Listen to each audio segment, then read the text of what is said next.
Muy buenos días, hermanos y amigos que nos acompañan en esta mañana. Gracias al Señor por darnos el privilegio de poder primero estar vivos, amanecer y luego de venir a reunirnos aquí en este lugar para que podamos alabar y glorificar el nombre de nuestro Dios. En estos momentos el pastor se encuentra en Santa Marta, está enseñando allá, un compromiso que tenemos algunas iglesias de apoyar el ministerio del hermano José Enrique, que es el pastor allá en Santa Marta. Y el domingo estuvimos el hermano Cristian y yo.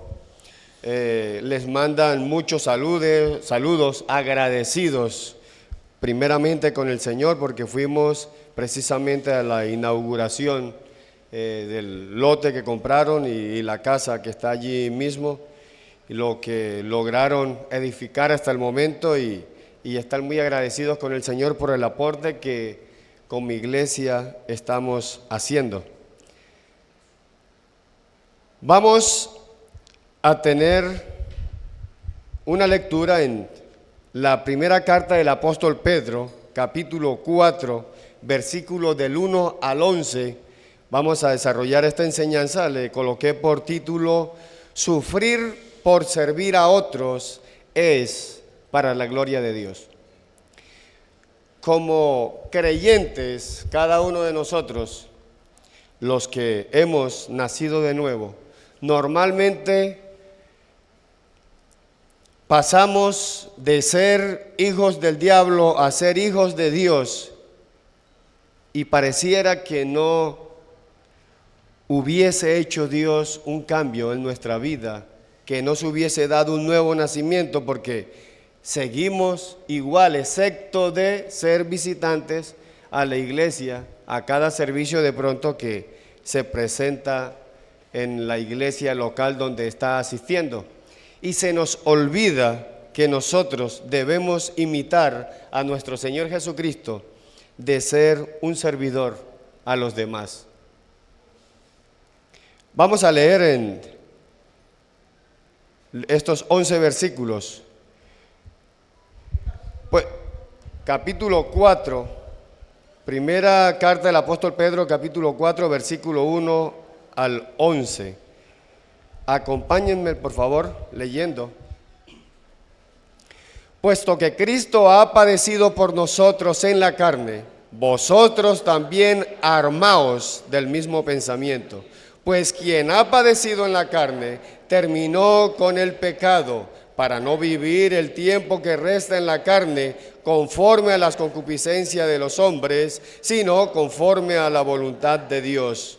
Baste ya el tiempo pasado para haber hecho lo que agrada a los gentiles, andando en lascivias, concupiscencias, embriagueces, orgías, disipación y abominables idolatrías. A esto les parece cosa extraña que vosotros no corráis con ellos en el mismo desenfreno de disolución y os ultrajan.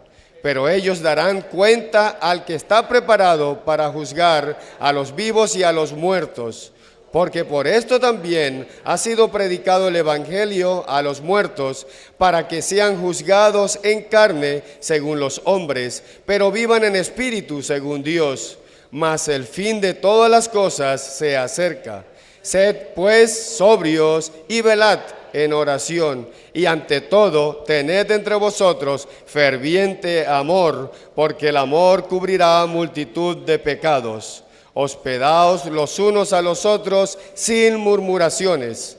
Cada uno según el don que ha recibido, ministrelo a los otros como buenos administradores de la multiforme gracia de Dios. Si alguno habla, hable conforme a las palabras de Dios. Si alguno ministra, ministre conforme al poder que Dios da, para que en todo sea Dios glorificado por Jesucristo, a quien pertenecen la gloria y el imperio por los siglos de los siglos.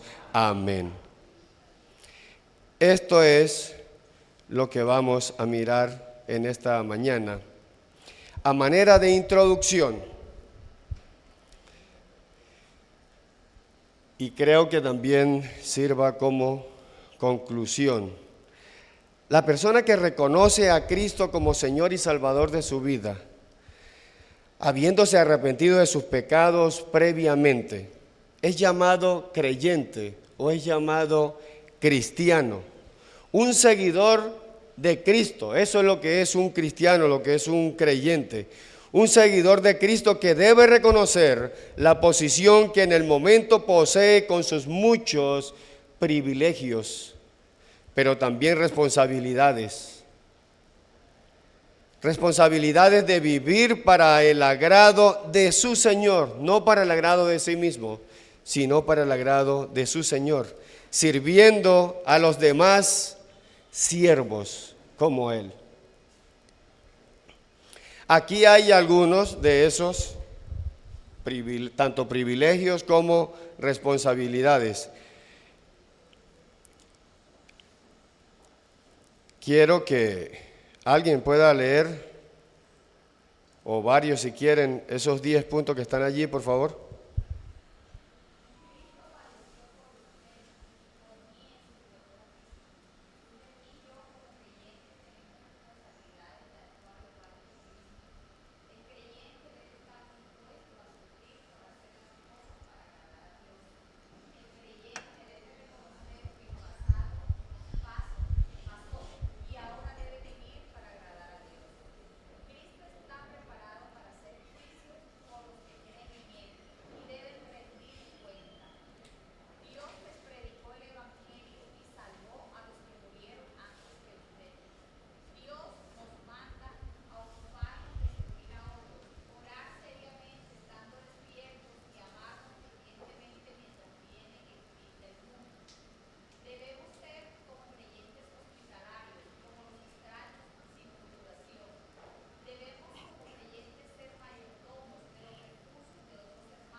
Gracias. Creo que ahí está claro el papel que le corresponde hacer al creyente en cuanto a servir, y que el servicio sin duda le va a traer algunos sufrimientos, como vamos a ver, si así el Señor lo quiere, dice la palabra de Dios. Vamos a ver el primer punto como el creyente. Y iniciamos con el versículo 1. Puesto que Cristo ha padecido por nosotros en la carne, vosotros también armaos del mismo pensamiento. Pues quien ha padecido en la carne terminó con el pecado. Esa palabra allí, armaos, ese verbo es un imperativo, es un mandato y está en voz media. Cristo sufrió por nosotros en su cuerpo y terminó con el pecado para vivir conforme a la voluntad de Dios.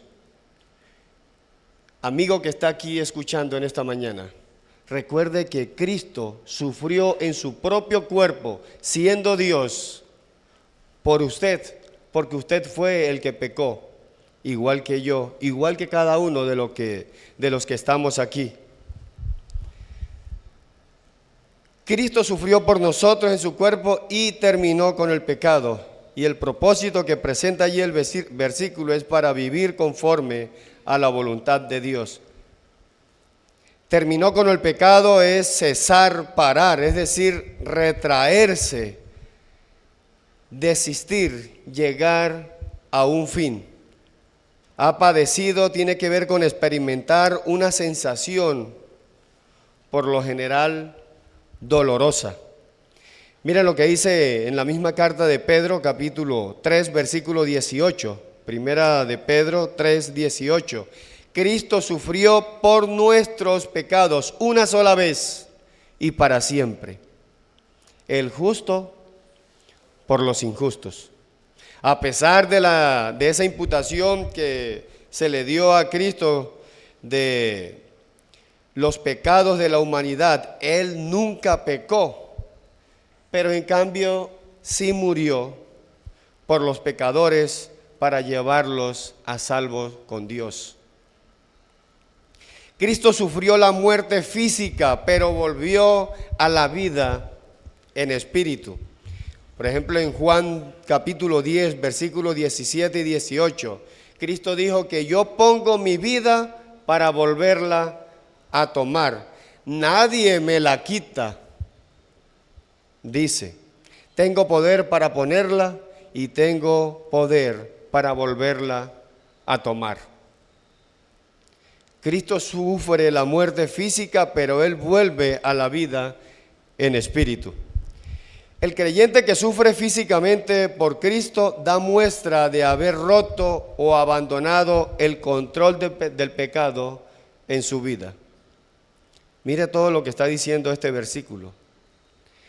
Aunque es Cristo quien rompió con el pecado sin Él haber pecado, nos manda que los creyentes debemos romper con el pecado, y sin duda que eso trae sufrimiento. Entonces el creyente que sufre físicamente por Cristo da muestra de haber roto o abandonado el control del pecado en su vida. Y sin duda ese es el ejemplo palpable que tenemos como creyentes, que es Cristo, es el modelo, es el ejemplo para nosotros. Entonces el creyente tiene la responsabilidad, según presenta Dios en este versículo, el creyente tiene la responsabilidad de prepararse para luchar. Dice armándose, cuando dice armaos, que es un mandato en voz media, con la misma actitud que tuvo Cristo, es decir, del mismo pensamiento, poner eso en la mente, tener la voluntad dispuesta para participar en eso que dice Dios que debo estar participando. En Hebreos 4:12 dice que la palabra de Dios penetra hasta discernir los pensamientos y las intenciones del corazón. Entonces, los pensamientos de Dios, los pensamientos en el que yo debo sumarme y tener presente es precisamente la palabra de Dios, que es la única que puede hacer el trabajo de penetrar hasta discernir tanto los pensamientos como las intenciones del corazón. Entonces el creyente debe estar dispuesto a sufrir como sufrió Cristo, que murió en la cruz del Calvario. Él sufrió en su cuerpo por cada uno de nosotros. Ese mandato armaos, que está en voz media, es equipar como arma. Y cuando dice del mismo pensamiento es sensatez, es decir, comprensión moral.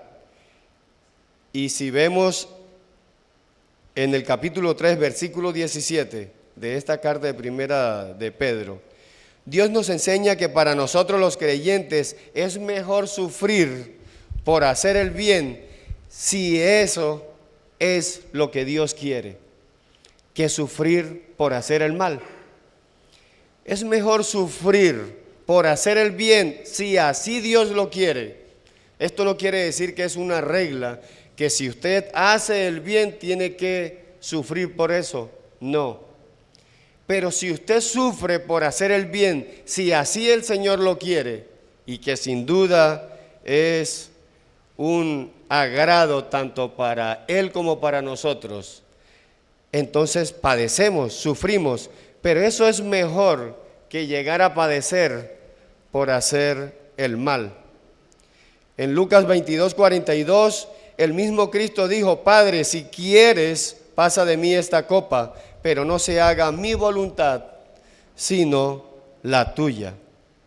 Terminar con el pecado, es decir, que ha roto con el pecado, es hacer cesar. Tiene la idea de que la tentación pierda para el creyente todo su atractivo y poder.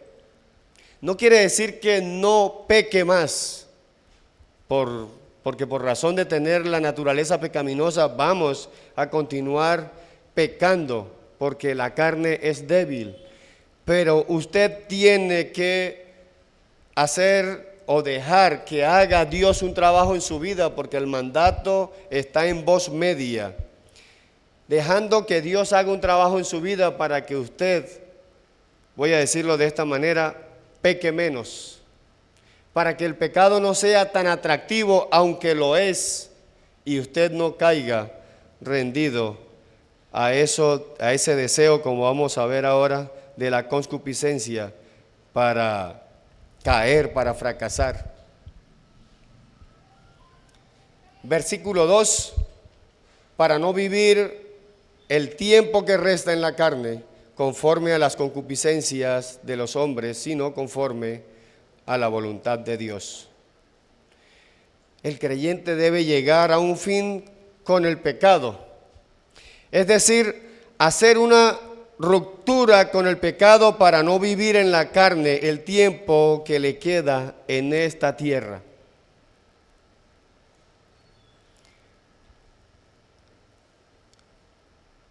Si el creyente practica lo que practica, modela para que otro haga lo que le venga en gana, sin responsabilidad delante de su Creador y Salvador, es decir, ignorando lo que Él dice,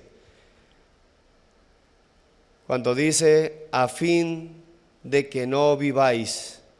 Esto es pasar la vida o curso de la vida, como decíamos en ocasiones pasadas en Lucas 8:14, en cuanto a la semilla que tiró el sembrador, dice que la que cayó entre espinos oyen, pero oyéndose son ahogados por los afanes, y no solo por los afanes de este mundo, sino por las riquezas y por los placeres de la vida, y no lleva fruto.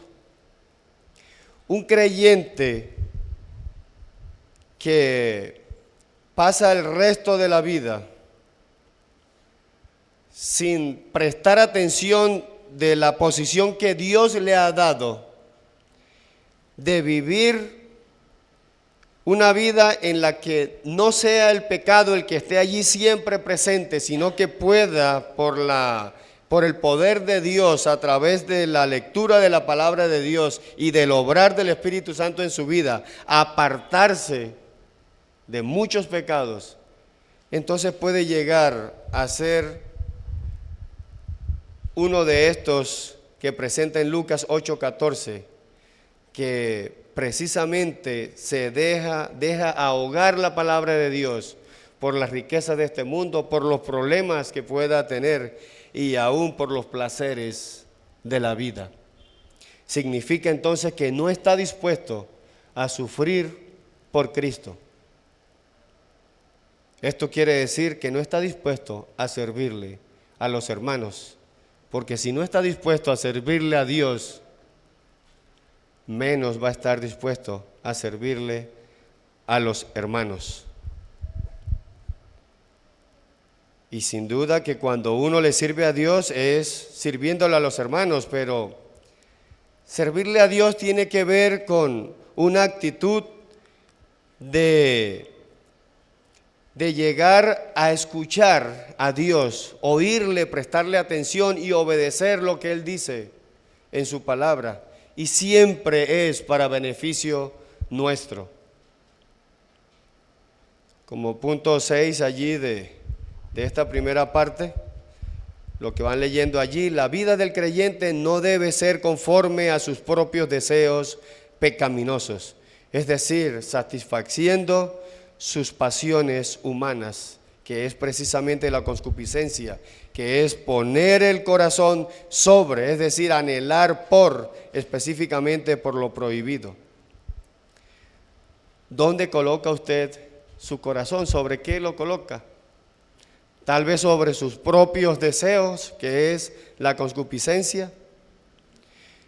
La vida del creyente no debe ser conforme a esos propios deseos pecaminosos, sino que la vida del creyente debe ser conforme a los propósitos o decretos de Dios, es decir, que Dios debe dirigir la vida de los suyos, que son sus discípulos, sus hijos. El creyente debe estar o debe vivir para cumplir la voluntad de Dios.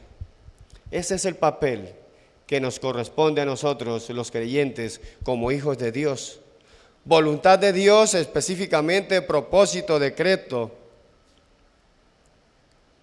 tiene que ver con la voluntad, tiene que ver con inclinación de parte de Dios en lo que Él quiere que nosotros hagamos.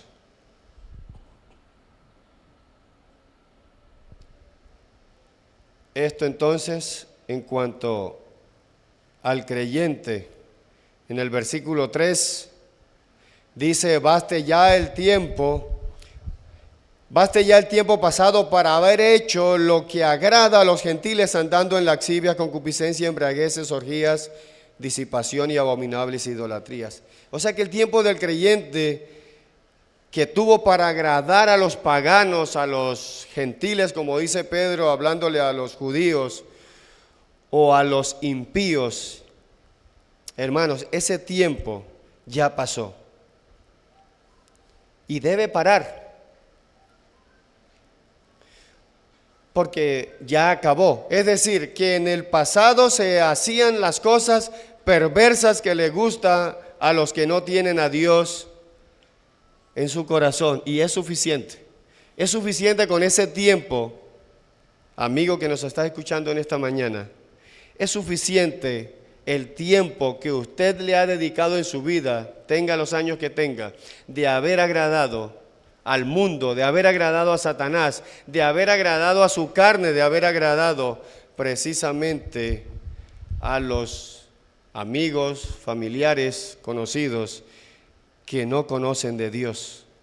Si usted en estos momentos está en un proceso de conocer a Dios, de ir conociendo a Dios, va a tener luchas, va a tener dificultades, pero usted debe ir abandonando esto de agradar a los demás, tal vez por el que dirán, tal vez porque lo molestan y le ponen ciertos apodos o lo tildan de ciertas cosas. No se debe andar en eso de ni laxivia, concupiscencia, que son vicios, malos deseos, borracheras, pasiones sexuales, bebiendo con exceso o parranda, como dice ahí la palabra disipación, ni tampoco adoración a ídolos. Los creyentes a veces caen en la manera de los incrédulos o de los impíos, como dice en Romanos 2, 21 y 24. Dice, tú pues que enseñas a otros, no te enseñas a ti mismo. Y el versículo 24 dice, el nombre de Dios es blasfemado por causa de vosotros.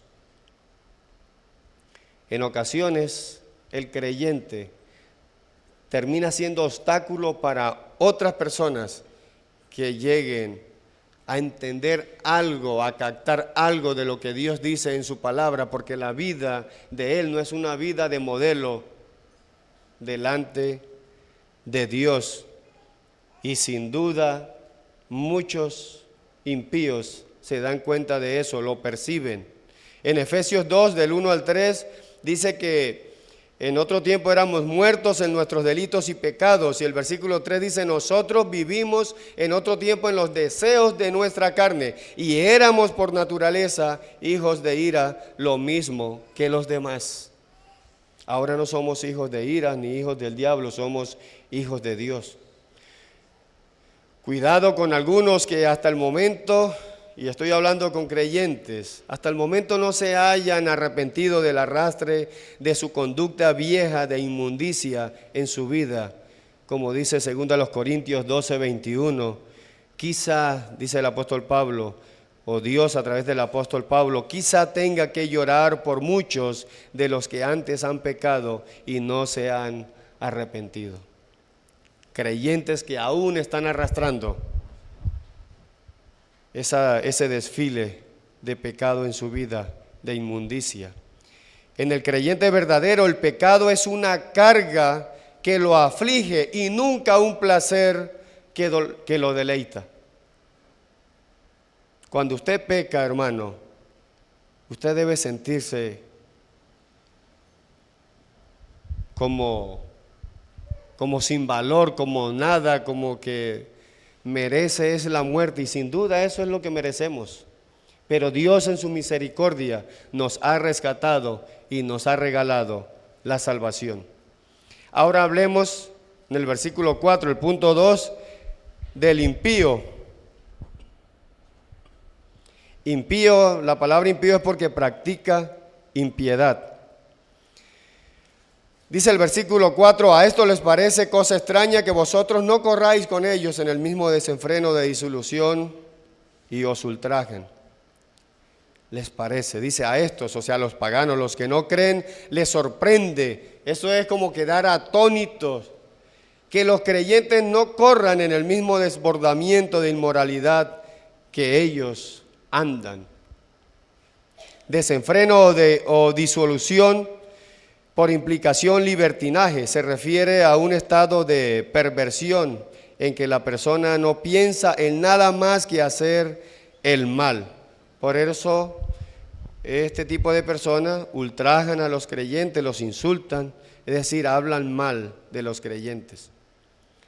En el versículo 4, pero ellos darán cuenta al que está preparado para juzgar a los vivos y a los muertos. Amigo que está escuchando en esta mañana, mire cuál es su posición. Tal vez usted sea de los que ultrajan a los creyentes y no se preocupe porque usted es una persona que no le ha resplandecido la luz del Evangelio. Pero si sigue insistiendo en leer la Biblia sobre todo, en arrepentirse de sus pecados, reconociendo que usted es una persona perdida, enferma, que necesita del médico por excelencia, que es Cristo Jesús, para que sane su corazón, sane su vida, entonces usted va a dejar de hacer este trabajo de ultrajar, de insultar a los hijos de Dios y va entonces a pertenecer a un hijo de Dios. Y no va a tener que dar cuenta precisamente por haber rechazado a Cristo durante toda su vida. Como dice en el versículo 5, pero ellos darán cuenta al que está preparado para juzgar a los vivos y a los muertos. El pagano o impío o el que no cree dará cuenta por el desprecio a Cristo en toda su vida. El mismo Cristo está preparado para juzgar a los que están vivos en la actualidad y a los que han muerto también en el pasado. Él recibirá el reporte, o sea, Cristo recibirá el reporte y justificación de la vida de cada uno de los que van a juicio. Esto es en el gran trono blanco, como dice Apocalipsis 20:11. Un juicio que se va a dar para todas las personas que rechazaron a Cristo Jesús aquí en la tierra. Eso se llama el gran trono blanco. Pero en cambio el creyente comparece necesariamente, dice las Escrituras en 2 Corintios 5:10, comparece necesariamente en el tribunal de Cristo para recibir según lo que haya hecho, sea bueno o sea malo. O sea que creyentes, iglesia que está en esta mañana, nosotros es necesario que comparezcamos también ante el tribunal, no en el trono blanco, en el gran trono blanco, sino ante el tribunal de Cristo, para recibir según lo que hayamos hecho, sea bueno o sea malo. Punto 3, hablamos entonces de los muertos en Cristo. ¿Qué pasa con esta gente que han muerto antes que nosotros, pero creyeron en Cristo? Dice en el versículo 6, porque por esto también ha sido predicado el Evangelio a los muertos, para que sean juzgados en carne según los hombres, pero vivan en el Espíritu según Dios. Dios se encargó, mire hermanos y amigo que está escuchando en esta mañana, la misericordia de Dios, que Dios se encargó o se aseguró de darles a conocer el Evangelio a través de la predicación a los que creyeron en Cristo y murieron físicamente. Él se aseguró de que este tipo de personas hace 50, 100, 200 años y mucho más, les fuese predicado el Evangelio y hubiesen creído en Cristo Jesús. Estos creyentes fueron juzgados por los hombres mientras estuvieron en la tierra, o sea, juzgados según el pensamiento y el actuar humano. Estos creyentes ahora en estos momentos viven en espíritu en la presencia del Señor Jesús y viven eternamente. Punto 4.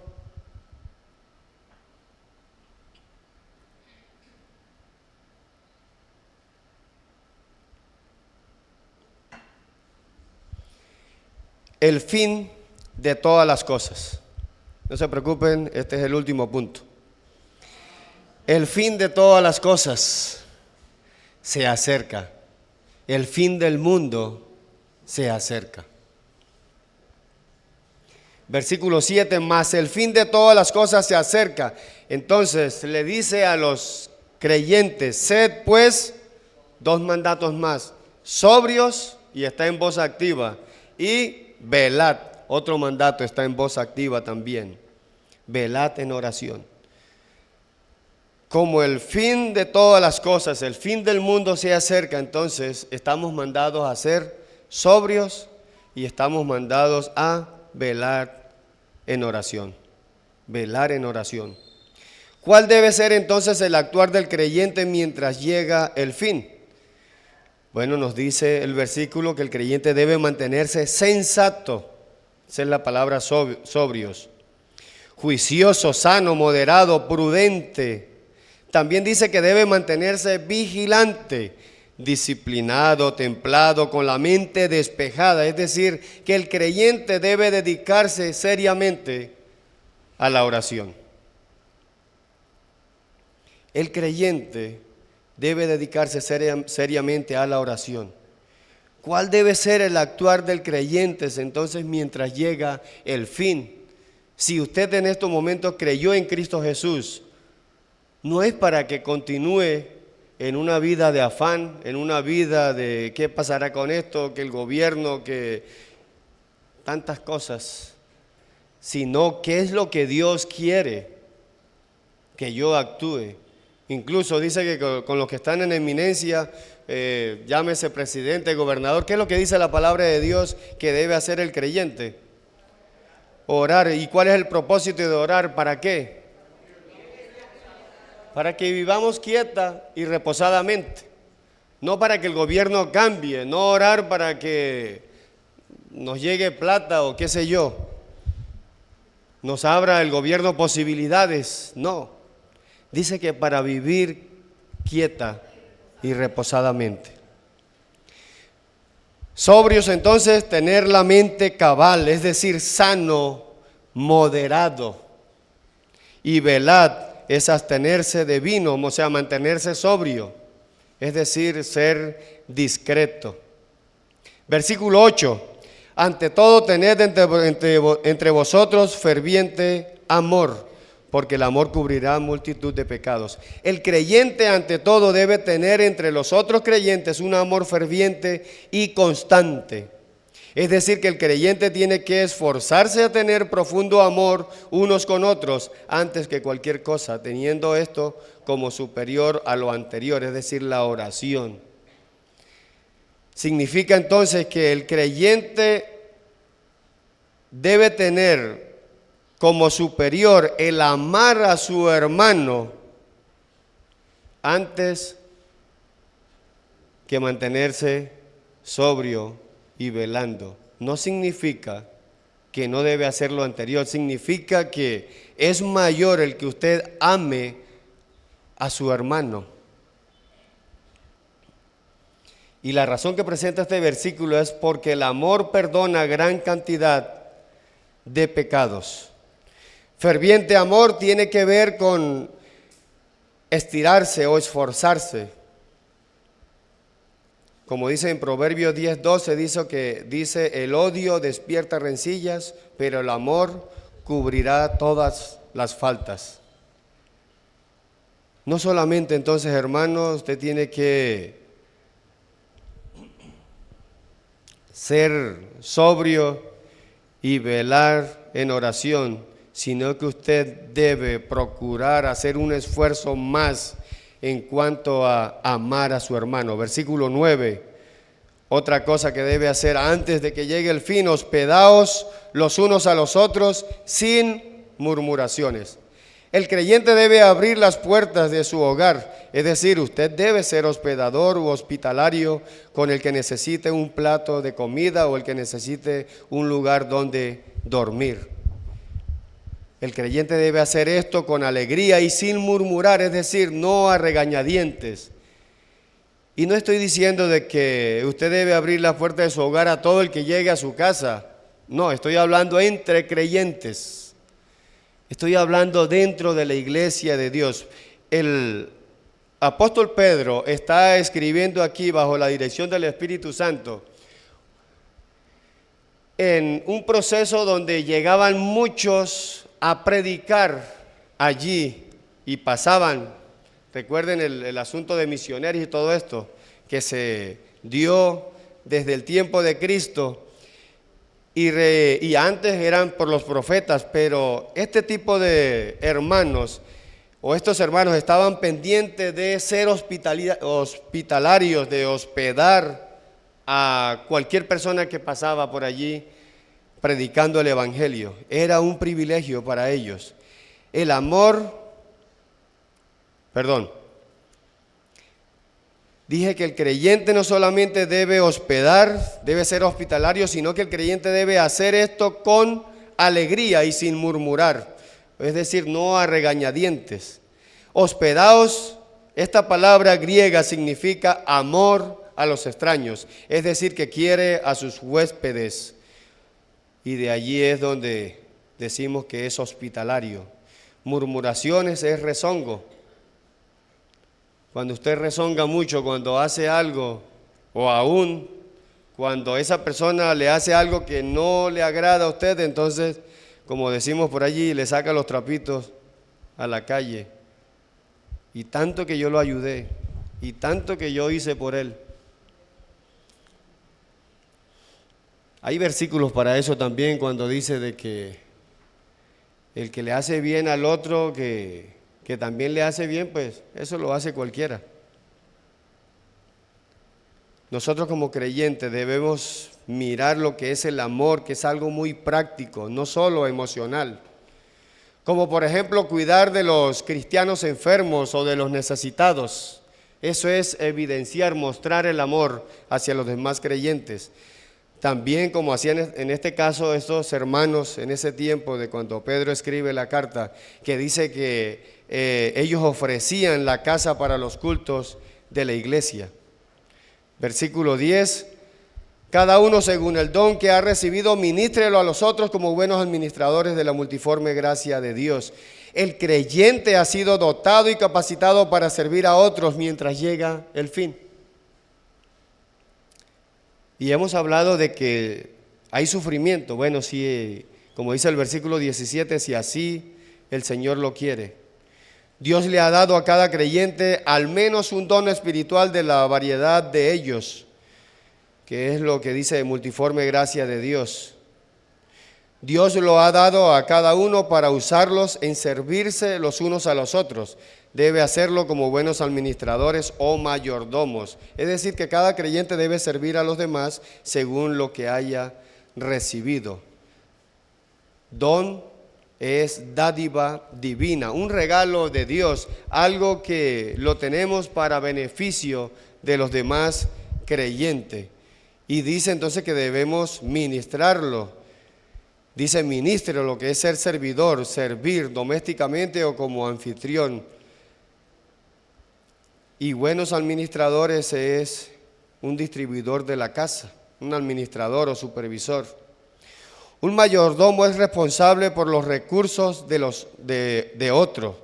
Por eso somos responsables de usar ese o esos dones espirituales para la edificación de la iglesia y para la gloria de Dios. Versículo 11, la parte A. Si alguno habla, hable conforme a las palabras de Dios. Si alguno ministra, ministre conforme al poder que Dios da. Entonces, ¿recibiste el don de hablar en público? Es cuando dice si alguno habla. Entonces, habla como si Dios mismo estuviera hablando por medio de ti. No lo que tú crees que dijo Dios, sino lo que Dios dice en su palabra. Recibiste el don de ayuda a otros, que es servicio. Entonces, ayuda con toda la fuerza y la energía que Dios te da. El cristiano entonces usa el don que haya recibido en cualquiera de las dos categorías, los de hablar o los de servir. Hablar o servir. Y eso precisamente es para la gloria de Dios, lo cual esa es la meta de todas las cosas. Y el versículo, la parte B del versículo 11, para que en todo sea Dios glorificado por Jesucristo, a quien pertenecen la gloria y el imperio por los siglos de los siglos. Amén. El propósito de usar bien el don espiritual es siendo mayordomo o administrador de la multiforme gracia de Dios. Es porque cada cosa que el creyente haga traerá gloria a Dios, porque es Cristo mismo quien está haciendo ese trabajo. Es decir, que será Dios alabado, glorificado por medio de Jesucristo. A Jesucristo pertenece toda la gloria por siempre y para siempre. Y a Jesucristo pertenece todo el imperio o poder por siempre y para siempre. Voy a pedirles el favor, se coloquen de pie. Vamos a orar, recordando entonces que cada uno de nosotros como creyentes debemos mirar en qué posición el Señor nos ha puesto para poder beneficiar a otros con nuestra vida, con nuestra conducta, con nuestro servicio, con beneficiarles a cada uno de ellos. Padre, gracias te damos, Dios, por la oportunidad que nos das de poder mirar una vez más tu palabra. Gracias, Señor, por darnos el privilegio, Dios, de poder entenderla y de poderla practicar en nuestra vida, Señor, por la dirección de tu Espíritu Santo. Ayúdanos, Señor, a que podamos avanzar en lo que tú presentas en tu palabra y asimismo tener el propósito, Señor, de alabar y glorificar tu nombre en cada momento y en el lugar donde nos encontremos, Señor. Gracias por cada hermano que has traído aquí en esta mañana, por cada amigo también, Señor. Permite, por favor, que cada uno de ellos, Señor, pueda mirar y tomar esto en serio, Señor, y que en su casa pueda estudiar, pueda analizar, y asimismo, Señor, que podamos avanzar juntos como una iglesia, Señor, que pertenece a tu Hijo Jesucristo. Permítenos, por favor, Señor, que en cada momento te alabemos y te glorifiquemos a ti. En Cristo Jesús, amén. ¿Pueden sentarse?